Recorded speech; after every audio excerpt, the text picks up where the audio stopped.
What's going on, everybody? John here with MachMotorsport, and you've probably guessed by now, I am not in the STI. That's right, the STI is gone. Well, if you've been following along and you watched my last video, I kind of described basically what my thoughts were, and it was an overview of my 10,000 kilometer, 6-month review of owning the STI.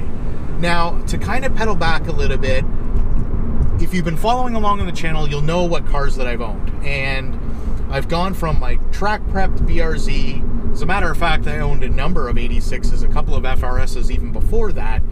And then I got the Type R, and then from the Type R, I went back to a BRZ, and then from the BRZ to the STI, and here we are again, full circle, back in a BRZ.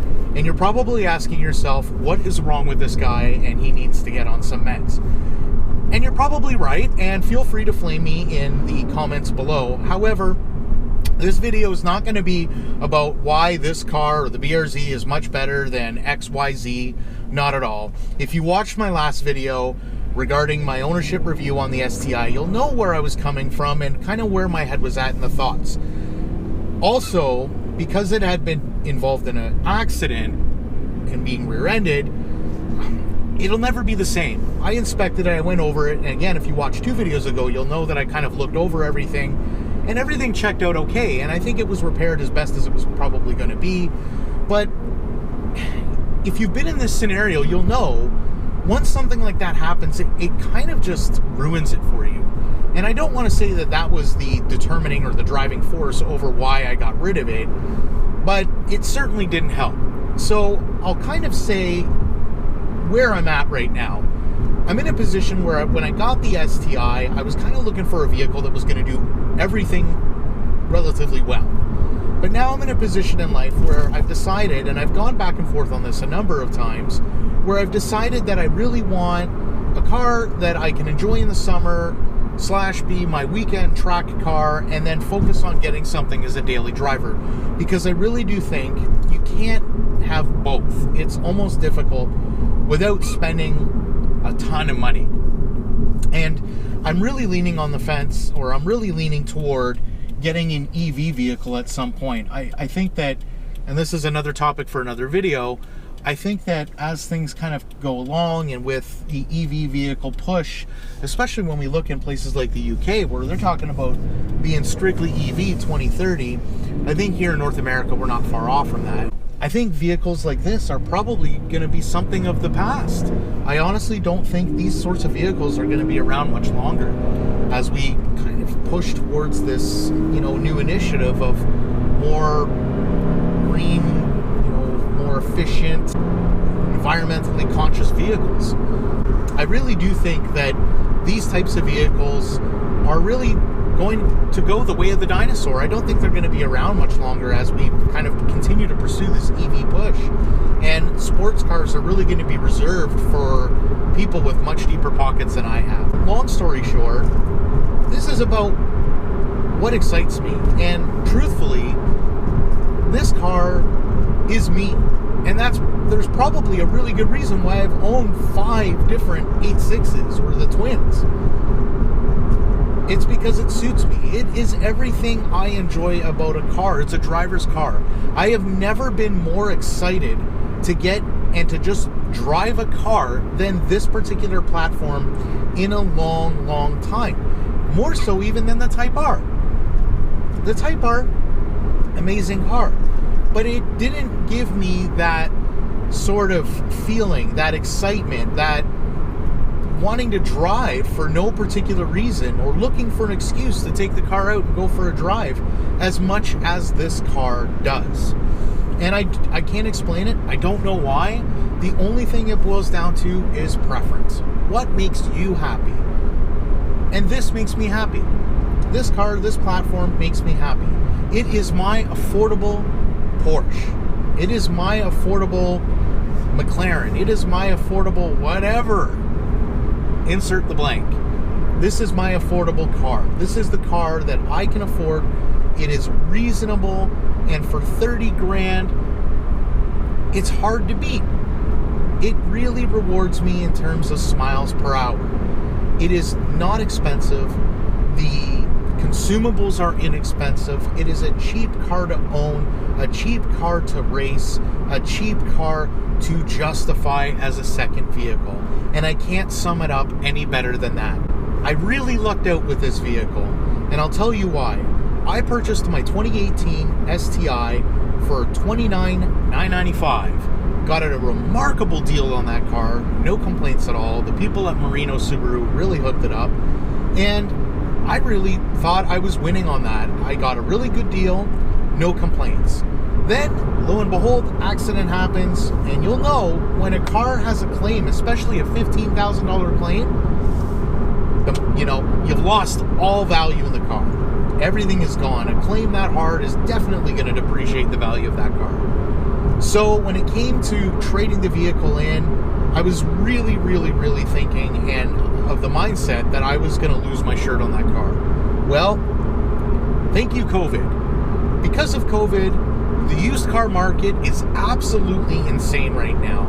Used cars are trading for an absolutely ridiculous price, getting far more value than they normally would. Specifically cars that are sought after.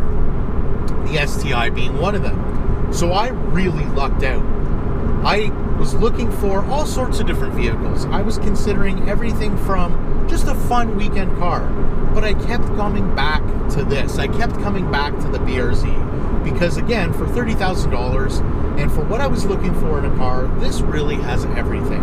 So I started looking, and lo and behold, I had come across this 2020 BRZ, brand new, and because we're in 2021, they had a 2020 clear out. They were looking to get rid of this, so there was already a savings off of the MSRP.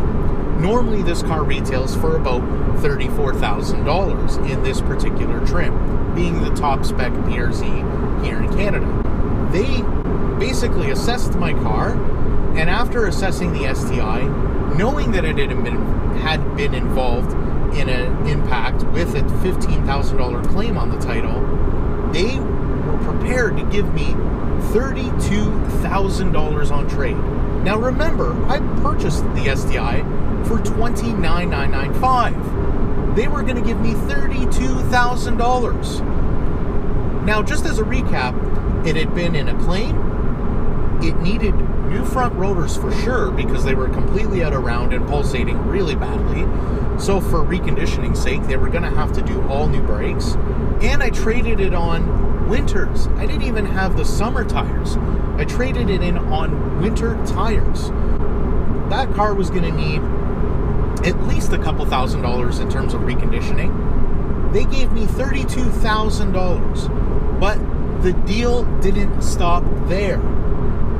They also discounted this BRZ from $34,000 down to $31,295. So they discounted this car, plus gave me more money for the STI over and above what I paid for it, needing to be reconditioned and having a $15,000 claim.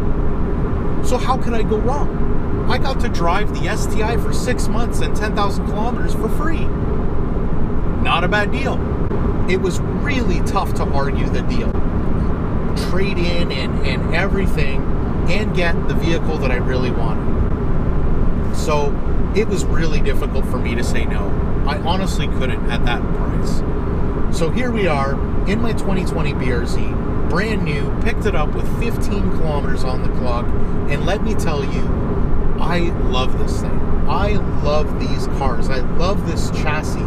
Is it the quickest in a straight line? Absolutely not. However, get into one of these, get behind the wheel, and take it on a twisty road, and immediately you're rewarded with its precision handling, smooth gearbox, and mediocre acceleration, let's be honest. However, this car is completely tunable. It is endless in terms of what you can do to this platform. And I do think that, again, when it comes to your dollar per smile sort of reward, it is difficult to beat the value in this car. What are we doing to the car? Well, it's hard to say.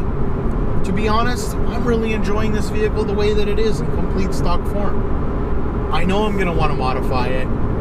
Am I going to go to the same extent as I did with the TS and the track version when I built it for its track purpose, I should say? Probably not. I can't see myself going to that extent. I think I'm really going to follow along a GT3 RS path with this car. Like, if Subaru were to build a GT3 RS version of the BRZ, how would they build it? So my focus is really going to be refining what they've already done. Not reinventing, just refining. Making it a little extra. Giving it that little extra power, that little extra handling capability, little extra braking capability, and just building off of what Subaru has already done very well with this platform. That's it. Keep it reliable, keep it fun, keep it economical, and keep it inexpensive. That is the goal. So if you're interested and you want to follow along with this build, subscribe. If you think I'm completely crazy, let me know in the comments and unsubscribe, or don't watch any more of my videos. But if you're in for the ride and you're in to see where I go with this particular vehicle, I'd love you to join me. Am I going to keep it? Yes. I honestly have been very fortunate in the sense that in the last few vehicles, I have not lost too much money. As a matter of fact, in the Type R trade, I actually made money. In this trade, I made money. So, am I going to trade this vehicle in? Am I going to get rid of it anytime soon? Absolutely not. I love this chassis. I love this platform. Am I going to add something to the fleet as a daily driver? Yes. This will always be a vehicle that's in addition to. This is going to be my weekend car. I plan on this being my old man car, my summer car, my track car, because I really enjoy this car. I really do. So I'm going to keep this for a while, and as far as I'm concerned, for the foreseeable future. And on that note, thanks for watching, guys. Follow along. I can assure you some cool things are coming. And as always, like and subscribe, and we'll see you in the next one.